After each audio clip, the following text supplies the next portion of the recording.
बिस्मिल्लाहिर्रहमानिर्रहीम। अस्सलामु अलैकुम वरहमतुल्लाहि वबरकातुह। मैं मोहम्मद उसामा सरसरी आपकी खिदमत में लुगात सरसरी के तहत एक दिलचस्प लफ्ज़ की शायराना तहकीक के साथ हाजिर हूँ।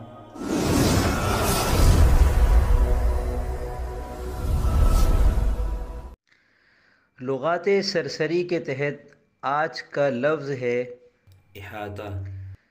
इस लफ्ज़ के मुतरादिफ़ात आपके सामने आ रहे हैं। इसके कुछ अरबी मुतरादिफ़ात हैं, कुछ फ़ारसी और कुछ हिंदी। मुतरादिफ़ात जो होते हैं वो तक़रीबन एक माने में होते हैं, लेकिन इनमें कुछ न कुछ फ़र्क बहरहाल होता है।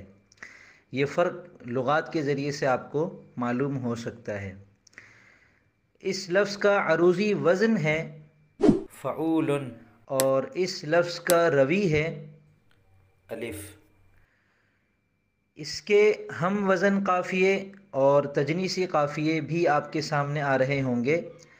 हम वज़न काफ़ियों का मतलब है कि वो काफ़िये जो इस लफ्ज़ के साथ किसी भी बहर में इस्तेमाल हो सकते हैं, और तजनीसी काफ़ियों का मतलब ये है कि इस लफ्ज़ और इन कवाफ़ी में ज़्यादातर हुरूफ एक जैसे हैं। हरफ रवी के अलावा भी कुछ हुरूफ ऐसे हैं जो इनमें एक जैसे हैं, जिसकी वजह से अल्फाज मज़ीद ख़ूबसूरत लगते हैं।